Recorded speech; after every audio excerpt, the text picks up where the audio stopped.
You are welcome to another series of our monthly webinars, bi-monthly webinars. My name is Mrs. Bamiel Abdullah Hisali, a clinical psychologist, fertility counselor from Nisa Premier Hospital.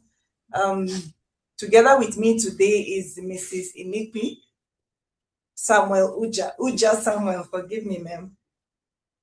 Let her introduce herself and then we'll introduce the speaker following. Mrs. Inipi, good evening, ma. Good day, everyone. My name is Inekwija Samuel, like rightly mentioned. I would like to appreciate everyone for joining our bi-monthly webinar series. And of course, we're in for something big today, talking about the use of technology to enhance precision, consistency, and of course, efficiency in embryo handling in our various laboratories. And to our announcement today, I would like us to note that this year's conference the second is actually the second congress of the African Federation of Fertility Society, AFSS, and the 16th annual international conference of the Association for Reproductive Health, AFRH, tagged AFFS Abuja 2026.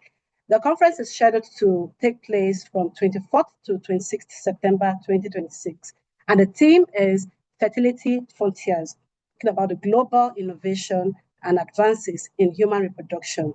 The venue, Abuja Continental Hotel, FCT, Abuja, Nigeria. And the conference registration portal is now open. Take advantage of the early bird window and secure your spot. And of course, you can use the early bird code for your 50,000 discount, 50,000 naira discount during registration. And this goes for all the different categories. The early bird code or window will be closed on the 31st of May. So do well and register on time because there will be no extension. Of course, if you want more details about the registration, kindly go through the flyers. Participants are encouraged to register for this conference via the website using www.affsconference2026.org. And of course, you register for an unforgettable conference experience. Additionally, we encourage everyone to download the AFRH Nigeria app. There is no need to visit the App Store. All you have to do is just install it through the link below, like it's rightly displayed. That's visit.app.afrhnigeria.org/install. Please note that today's presentation will be recorded and will be available for playback on the AFRH website. Kindly follow all our social media handles, that's the AFRH social media handles, as displayed on the screen for future updates and announcement. And of course, in the course of the presentation, you are kindly advised to please drop any questions in the Q&A chat box. Thank you very much. Over to you, Mrs. Sally.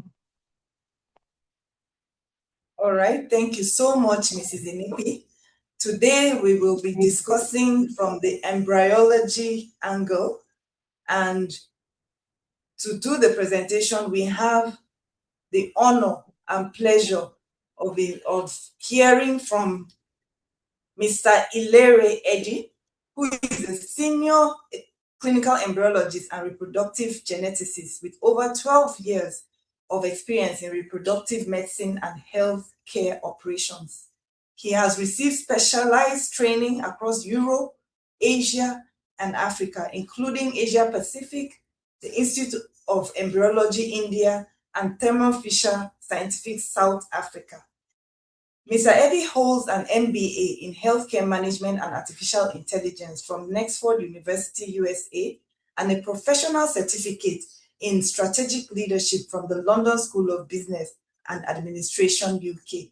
He is an active member of leading professional bodies, including ESHRE, ASRM, CIAM, and AFRH. He has participated in numerous international conferences, both as a speaker and a facilitator. Currently, Mr. Eddy serves as group lead at Lilly Fertility Center and head of the Lilly Genetic Lab, where he oversees operations and pre-implantation genetic testing services.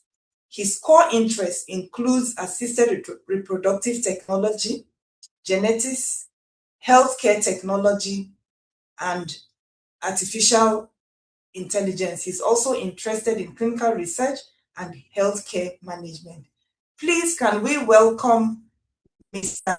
Larry emojis, your best emoji. Let's hear so that we can welcome him to give his presentation. You're welcome, Mr. Eddie. Over to you. Can you please share your slides and take it up from here? Kindly Thank note you very that much. while he's doing his presentation, you can send your questions and answers using the Q&A button.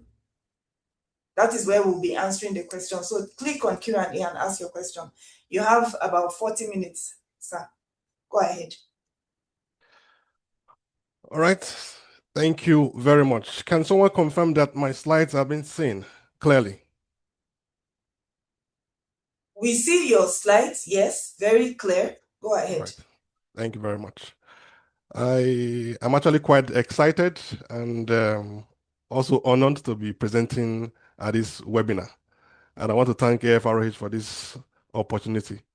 I also want to appreciate everyone who took time out of their busy schedule to join us today, and especially our friends who may have made some sacrifices to stay up late or wake up early or make adjustments to their schedule in order for them to join this webinar, especially for those who are not in the same time zone with us.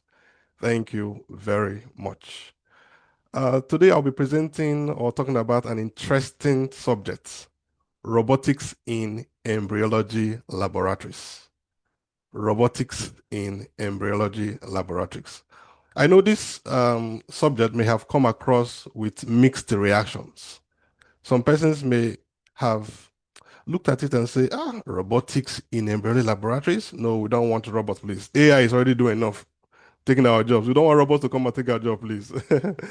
That's how some person may have reacted. Why some person may look at it and say, robotics in the embryology laboratory, that's too far-fetched. It's still going to take many years before such technology can come here, especially in developing countries. But I can assure you that it's going to be sooner than you think. Yes, it's going to be sooner than you think. The same thing I told the audience at the last AFRH during my presentation, that they should brace up for AI.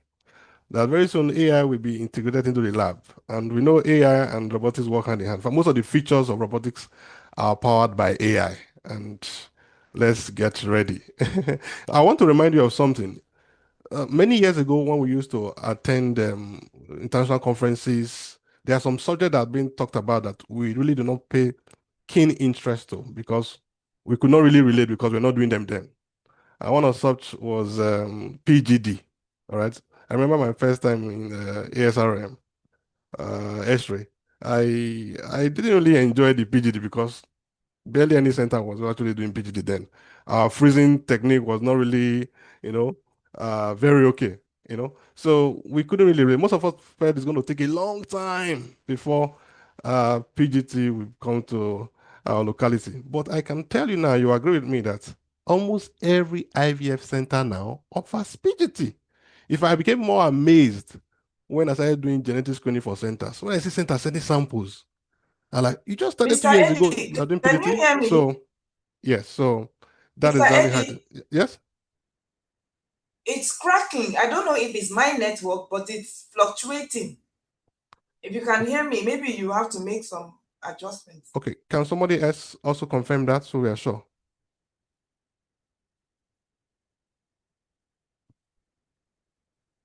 Madam Inipi, is it me? Please confirm so that we can Can someone have a else smooth. confirm before we Network is proceed? clear. Yes. Everything is clear It's here. fine. Okay, so it might be mine. Please go It's ahead, fine. sir. Sorry for interrupting. Okay, I think it's from your end. Yeah, I think it's from your end. So all I want to just to let you know is to prepare your mind that let's not think that these things are too far-fetched. It will be right here with us sooner than you think. All right, let's delve into the business of the day. What is robotics generally? So we can have an idea of what we're talking about. Robotics is the science and technology of designing, building, programming, and using machines to perform tasks automatically or with limited human control. And like we know, robots deliver speed, accuracy, and consistency for repetitive, delicate, or hazardous work. All right. So that is what robotics is generally. So let's also see different fields that robotics have been employed today. We have automotive, e-commerce and logistics, electronics, food and pharma. Like in automotive now, most of the time is robots that handles welding, painting, and inspection at high throughput. Imagine humans are the ones doing painting of cars, welding. We'll have stock out. You order for car you will not see for 2 years. But robotics help in speeding up things. E-commerce too, like Amazon now, close to 80% of their inventory and stock management is done by robots. How about electronics? There are tiny components that humans we find it very difficult to fix, but robots do all those, including pharma and food industry. Robotics are also very useful. Then let's narrow it down to healthcare now before we go to exactly where we're going to. We have robotic surgery improving every day. In fact, robotic surgery helps to improve surgical precision and reduce recovery time, like the Da Vinci and so many others. But there's one that came out not too long ago that's not just robotic, but remotely. Someone in another country doing remote surgery that's patients in another country. That is quite amazing. Let me show you a quick visual of this so you can have an idea of what we are talking about. So a historic moment. This is the first telesurgery procedure from the London clinic to St. Bernard's Hospital in Gibraltar, 2,400 kilometers away. It was almost as though I was there. We used a robot and a very specialized connection between London to Gibraltar. The time delay between the two sides, 0.06 seconds. Fools my brain into thinking I'm in Gibraltar. And the machine is called Tumai. It has a console which is here. There is a similar console which is connected to this console in Gibraltar. The robot has 4 arms. We have a 3D high definition camera. The view is much more magnified, so the prostate, which is that small, looks like a football to me. Previously, these patients would travel to London, have surgery here, live in a hotel perhaps. All that's changed. This is a much better way of providing a service.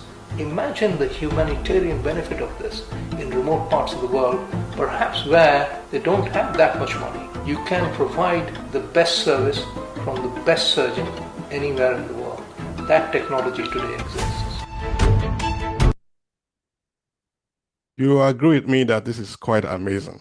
Not only for robotic surgery, also in rehabilitation, we have robotic devices that assist patients in relearning movement, in physiotherapy now. We also have automated pharmacy, telepresence, and so many others. All right, this brings us to our gist for today, robotics in embryology laboratory. Look at the picture on the screen. When we talk about robotics in embryology laboratories, what mental picture do you paint in your head? Is this what you think it is? Human-sized robots running around in the lab. Like you can see in this picture, you see one sitting behind the ICSI machine doing injection. You see another one sitting behind the flow hood, probably doing air screening. Another one too, opening the incubator and taking that dish. One is even by the liquid nitrogen tank, the wall, probably doing egg freezing or sperm freezing. This is the picture you paint in your head when we talk about robotics in embryology laboratories or something like this. The first one we're wearing scrubs. That's even look a little bit more like humans. But these ones are naked completely. So this is the picture you paint in your head when you hear of robotics in embryology laboratories. Well, it shouldn't be. What exactly is robotics in embryology laboratories? Well, it's simply the application of automation to handling gametes, which are sperm, eggs, and also embryos. Then fertilization, culture, cryopreservation, and workflow management to improve consistency, efficiency, and improved outcome. That is what robotics is all about. In fact, sometimes when you hear robotics, you can replace it with the word automation. All right. Let me show you a visual tool that can give you an idea of when we say robotics, what do we expect to see? What should we paint in our head?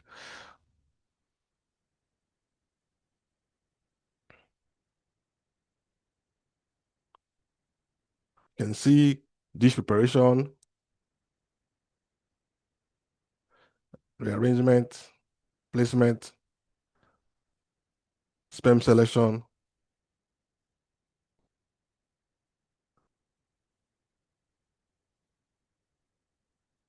even injection as well.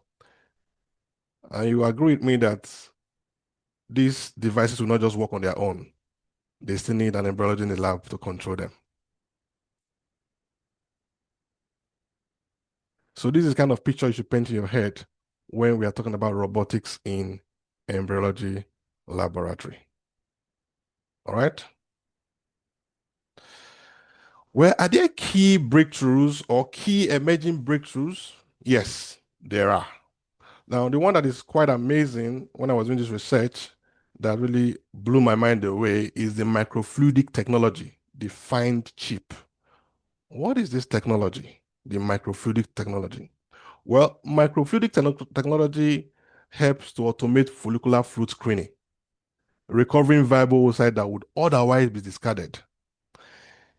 You know, in the conventional way of egg collection, the patient who has been stimulated is brought into the theater and the fertility experts carry out the egg collection. The follicular fluid is passed on to the embryologist in the lab who does the screening and, you know, eventually clean up the eggs and do your injection or whatever you want to do with the eggs. Now, this microfluidic technology helps to check the oocyte as a second line because no matter how experienced you are as an embryologist, sometimes you may miss out some oocytes from the dish you are looking at during screening. So this technology now helps to recover viable oocyte that otherwise would have been discarded. And with the way things are going, it may even help to do routine egg collection. What that means is that you just wait to set it up. You as an embryologist will just fold your hands and see the fine chip does the screening, clean the oocyte, then use it. All you need to do is just to go to the collection chamber, pick your mature oocyte and do your injection. Is that not amazing? That's going to be quite amazing. It's still work in progress though. Let me just run you through how it works, how the microfluidic system works. The very first one is the FITA module. Now, this FITA module captures large tissue and cumulus oocyte complexes using size-based micropost structures. Then the second one is the denudation module. Now, this module is a hyaluronidase-assisted oscillatory flow that strips away cumulus cells within the microchannels. Then it goes to the next one, which is the concentrator module. Now, this helps to remove red blood cells and debris through inertial focusing and side channel diversion. And the last one is the capture module that isolates the denuded oocyte in precise location before gently release them for fertilization. So you see that it's the whole process of egg collection is there.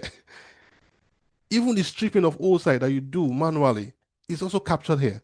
So if this technology is really worked upon and improved upon, you may just see an embryo in the lab putting his hands and watch the machine does egg collection. All you need to do is just to go there and pick your mature eggs and inject. And there could also be a way that it can bypass the stripping process so they can still do your conventional IVF if you don't want to strip them and do ICSI. This is really, really amazing. I tried to do a small simulation. I will show you later. This is just showing the clinical impact of the research, how it has been so far. Recovery rate is 54.3%, 583 oocytes out of 582 patients who were subjected to screening after normal egg collection. Then out of those eggs that were retrieved, about 41.2% were matured eggs. This was done for egg collection that were already done. So the fluid were now subjected to this machine and some eggs were recovered. And this is the result. So recovered oocyte has led to successful live birth, just one that was recorded. More are there, but just to let you know that oocyte that were recovered from fluid that would have been discarded gave rise to live birth, which is quite amazing. So this combines oscillation and denudation into a single automated step. So I try to do a simulation so they can, in your head, think of how does it really work with AI. Let's see how we can find this.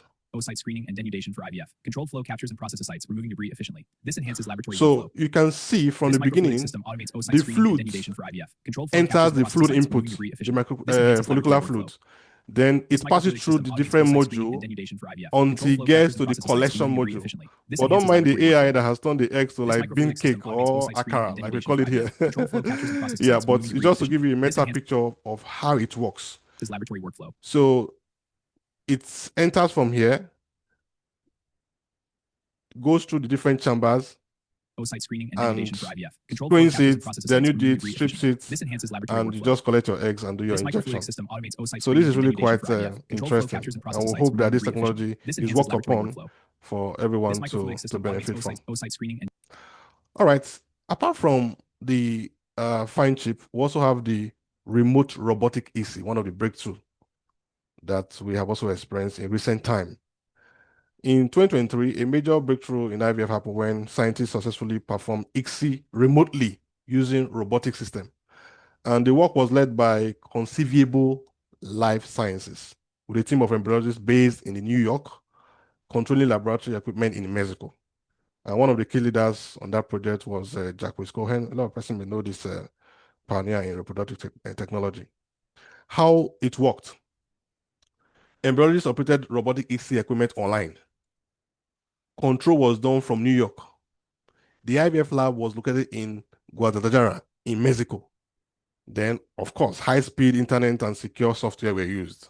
The real-time video and micro manipulation system guided the procedure. What amazes me about this technology is not just the fact that it was ICSI, done by robots, which is quite amazing that you can fold your hands as an embryologist, you just put your dish in your ICSI machine and the robot does the injection, which is quite amazing. But what really blew my mind about this was that it was done remotely, many kilometers away. The operators were in New York, while the lab was in Mexico. And they achieved this. Because after the remote ICSI procedure in 2023, the embryos were transferred and a healthy pregnancy followed later that year. And the project led to the successful live birth of the first world remote assisted reproduction, which is quite amazing. Let me show you a little bit of visuals of how it was done for us to get a more feel of it.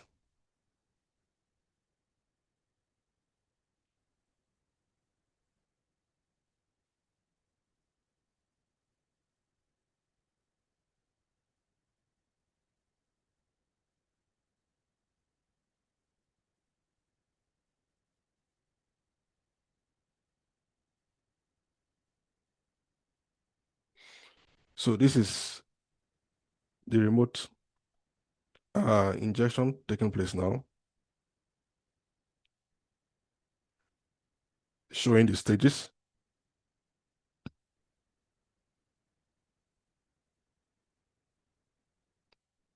So this is complete robot working, powered by AI.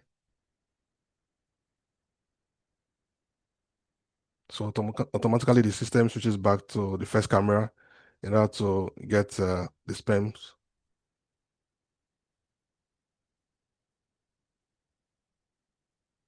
Then after which it switches back to locate where the oocyte is.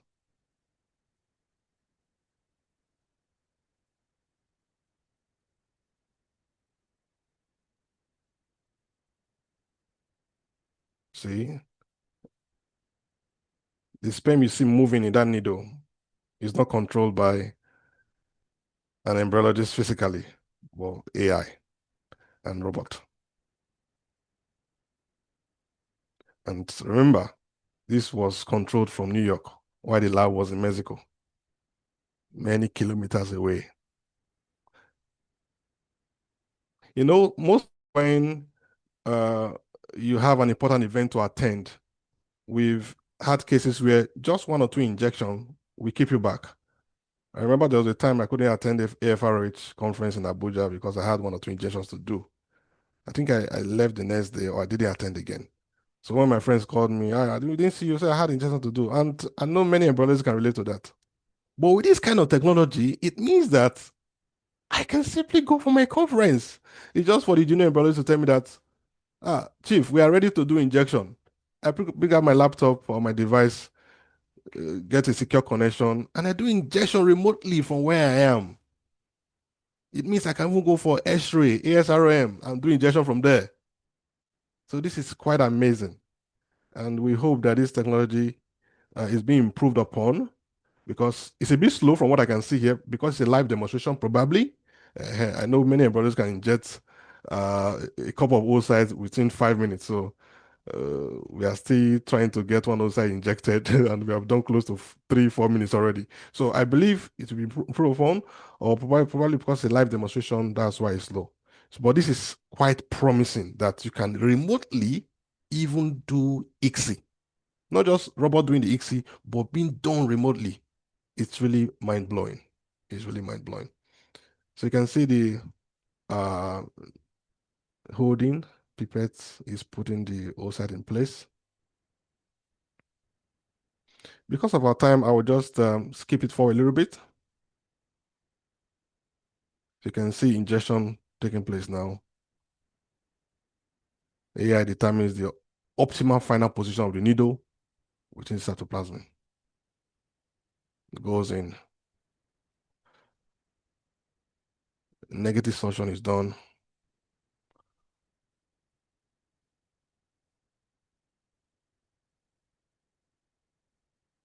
And its sperm will gradually go into the oocyte right now.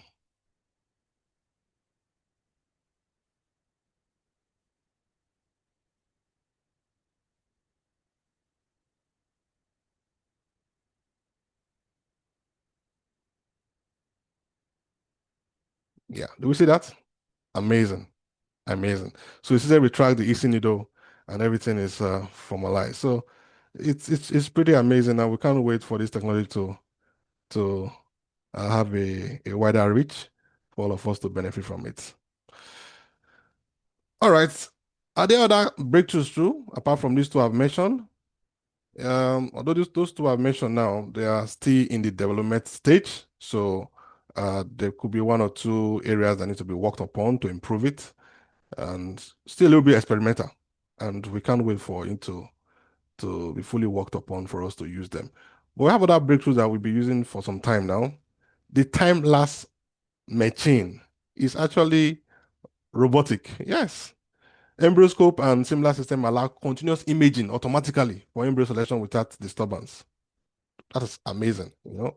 How about the microfluidic sperm selection? It's a bit similar to the one I explained before. And I think a couple of persons are using that already, even in our locality. So this helps to emulate natural selection to choose sperm with improved DNA integration. Integrity. You know, the natural way of doing sperm treatment is your density gradient centrifugation or your swim up or other few methods. But now you can use this chip just to put your sperm there, and at the end of the day, you just go and pick the sperm from the other end, and you are sure that the sperm you are getting from the pool of sperm is actually the ones with the best DNA integrity. That is quite amazing too. They also have the automated cryopreservation system, the Gavi. This is not so popular, but some centers are actually using it. Yes, it's a standardized verification process that minimizes thermal stress on embryos, and it's automatic because the natural way of doing vitrification of oocytes or embryos is for you to, move the embryos from one droplet to the other, follow the protocol until you put them in the straw or the carrier you're using and put in liquid nitrogen. But this is just for you to put the embryos in the pod, and the Gavi system takes over from there and do everything automatically. Yes. And the survival rate is amazing. Yes. The cost definitely is what is making it not so popular, but I believe very soon it will be everywhere. What are the advantages of robotics or automation in embryology laboratory? One, improved accuracy. Yes. Like we know, robots apply consistent depths and force during manipulation, reducing egg or embryos damage or any other thing. So that improve accuracy is very important. How about standardization? Procedure become reproducible regardless of operator experience. Most times when things go wrong in a biology lab, we keep asking who was involved, who did it. It's just like the Gavi system I mentioned just now. If it was Gavi that did the freezing, you cannot go and question Gavi and say, why did the embryo not survive? Or imagine you did like only two or three fertilized. You know, questions will come and say, why are we having only two or three fertilizing after injection of 17 oocyte? And most times, if it's the senior embryologist that did the injection, there may be no problem. But if it's somebody who's still learning or training, questions will come. But if it was a robot that did the injection, nobody's going to question robots. All you can do is to troubleshoot. But what we're trying to say is that it's going to bring about standardization. So that issue of, okay, when this person does it, it's not like this. But when the person does it like this, will not be there anymore because it's going to be standardized. It's also going to bring about reducing of human error. Yes. Automation, generally, as we know, lower risk in timing, labeling, temperature control, and if possible, contamination. All right. It also gives rise to better working condition, less physical strain and fatigue for embryologists. We know how stressful embryology work is. It's crazy sometimes. Imagine you have to inject so many oocytes in the day, but now have a robot that can assist you. All you need to do is just to put the eggs in the dish and put it there, and you cross your leg and fold your arms as you watch your robot do your injection for you. Is that not sweet? Yes. It's going to bring about less physical strain for us as embryologists. How about enhanced data? Yes, because there'll be comprehensive logs of embryo development, which can also support research and personalized care. Well, they say there's nothing without advantages without disadvantages. Definitely, there will be some challenges. And we also think of solutions that can help to mitigate against these challenges. One of the major challenge we may have with robotics or automation in embryology laboratory will be cost. Yes. High purchase and maintenance cost is going to be a big problem, but phased investments, starting small, will help. You know, leasing and partnership can also help to mitigate this. How about technical complexity? Yeah, well, there will be need for skilled operators. So there's a need for continuous training, and even the vendor support program is also essential. So they can always be there to support you when there are technical issues. The system failure, yes, risk from outages or faults. You may just put your hands and watching robot doing your ICSI, and you just hear one sound like this, and everything stops. What do you do? So there should be backup for power, manual protocols, and schedule maintenance, so that if anything happens to the automation, you will not just start running here and there. What do I do now? There should be backup to remedy the situation. Then another big challenge, very big one, is resistance to change. And like I mentioned in the beginning, some person may see robotic in embryology as coming to take our jobs, you know. So that resistance to change will be there. Some persons will not be so keen to want to, switch to this mode of working because they'll be concerned about job security. But if you involve teams in planning and show robotic support professionals, that should be able to handle that over time. Then limited flexibility. It's not everything you can do automation for. It's not everything you can do robot for. So you should be able to adopt hybrid workflows, combining manual and robotic methods in your work. How do we prepare to embrace robotics? One, staff training. So continuous education is important, certifications, and hands-on practice for operators and engineers. So as a center, if you hear of emerging technologies that are now making waves and people are using them and you know that it's really beneficial, do not hold back if you have the means to send your embryologists for training, or you go for training and acquire this knowledge and bring them back and start using them as soon as you can. Then infrastructure upgrade, there will be a need for reliable power supply. Then clean room conditions and stable connectivity are very, very, very important to avoid failures during procedures. Then financial planning, yes, you need to do a cost benefit analysis, long-term budget and funding strategies to guide your investment. Then policy and collaboration too. You need to develop SOP, cybersecurity and data policy, then possibly partner with universities and tech firms to help you set up and do some of these things. What is the future of embryology when it comes to robotics or automation? I would like to say, I believe that one day all IVF labs or all embryology lab will be fully automated with remote IVF services advanced AI predicting embryo potential, and personalized reproductive medicine. Yes, that's the future I see for Embryology Lab, and I believe you share that future with me. All right, ethical and regulatory concerns will be there because concerns include over-reliance on machine, data privacy, regulatory compliance, and informed patient consent. So these are concerns that need to be dealt with too. So conclusively, robotic is going to transform IVF or embryology lab or fertility treatment generally by improving accuracy, safety, and efficiency.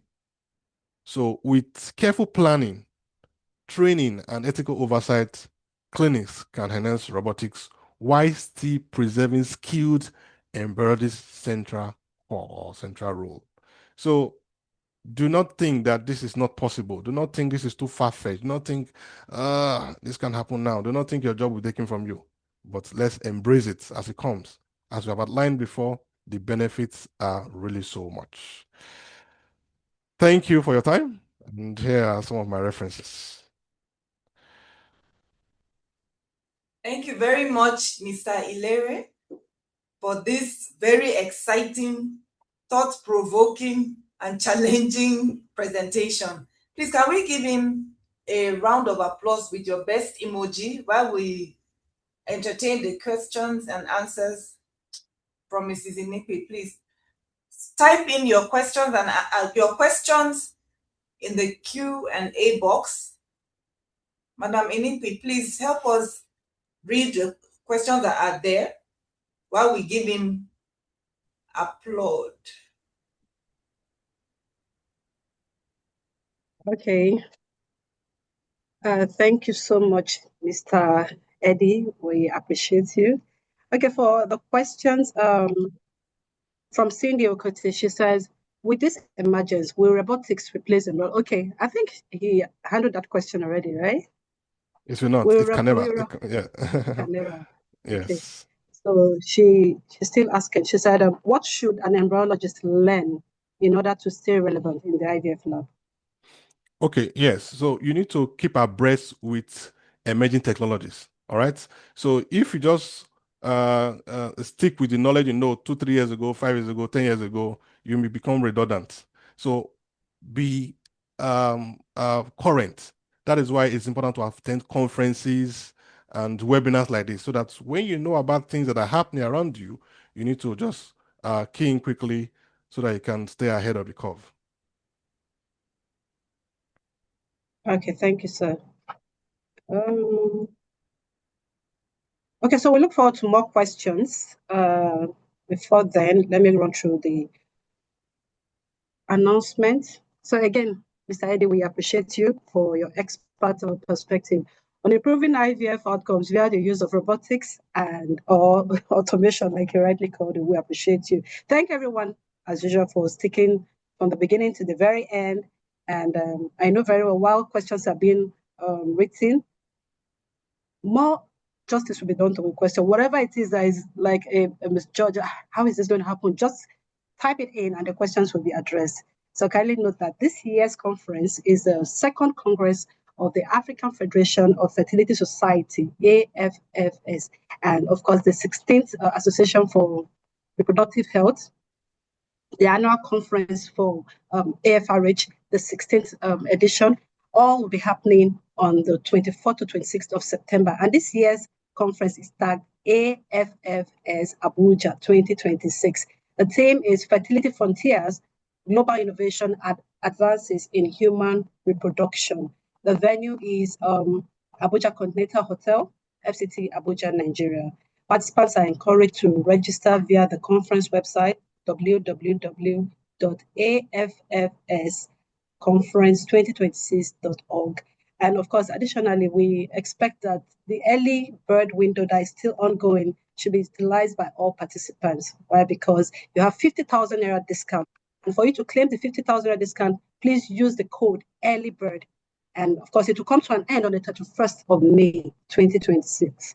There will be no extension. So do well by registering on time. And additionally, we encourage everyone to download the AFRH Nigeria app. There's no need to visit the App Store. simply install it through the link below. That's visit.app.airfaragenigeria.org/install.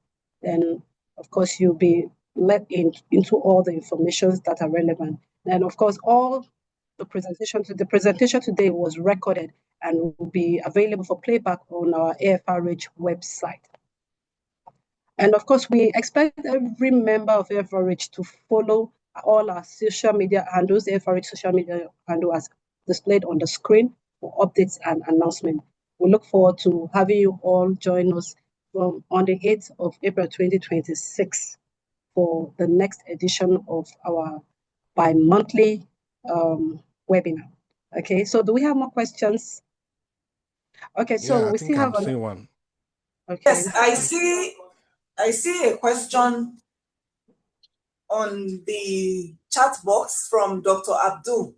If an AI selected embryo fails to implant or results in miscarriage, who is held accountable? Is it the embryologists who follow the recommendation, the clinic, or the software developer? 3 options. All of the above. I'm just kidding. The truth is, you never can tell which embryo is going to implant in the first place. So even if AI was not used, you are not sure if there'll be an implantation. Even there are times when you transfer the best embryo that have been subjected to PGTA screening, and you are told that this is a euploid embryo, that the chance of implantation is supposed to be 100%, and the endometrial lining is okay, other prognosis look beautiful, transfer sweet, and there'll be no pregnancy. So who do you hold responsible at that time? So no one is held accountable when this happens. It's only when some things were not done properly, you have to investigate and see why it was done this way. But even with the AI, you are also a second eye. Imagine an AI is telling me to transfer a blastocyst that is not good, maybe a poor blastocyst, and I'm seeing better blastocysts in that group. I'm not going to follow AI. I'm going to transfer a good blastocyst. But if an AI tells me to transfer a blastocyst that is relatively of a good quality, even though it may not be the best, then I could transfer. But the simple answer is no one will be held accountable because no one can guarantee implantation.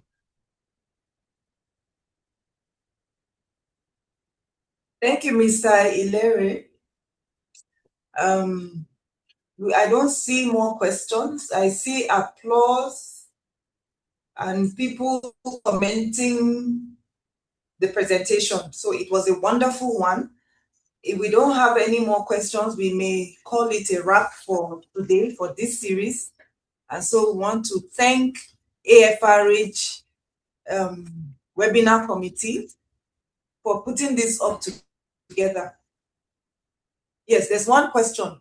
How can KPI be measured in this regard? So when you're using the robotics, how do you measure the key performance indicators? What are the KPIs? How do you measure them? Yes. So answer that then we can.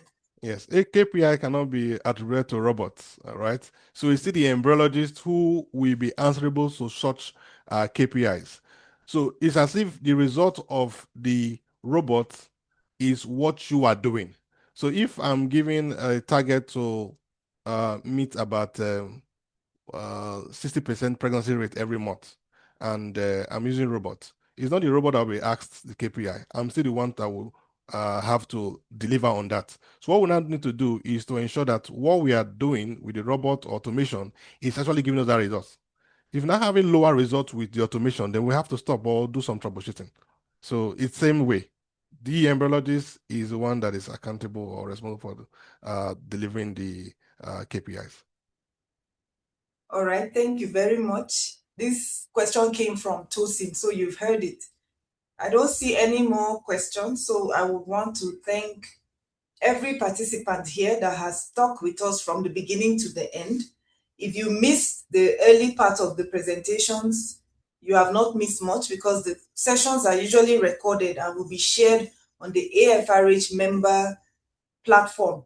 If you are not already a member, please go and join AFRH so that you can benefit more from this. From me, I'm Mrs. Saleh, the treasurer AFRH, and a fertility counselor. Madam Enipi, any last words from you before we call it a wrap? Thank you so much for the presentation. Mr. Larry. You're welcome. Thank you, Thank sir. you very much. Mm. All right. Okay, so we see you all again on the 8th of April, 2026. Goodbye, everyone. All right. Bye, everyone. Amen.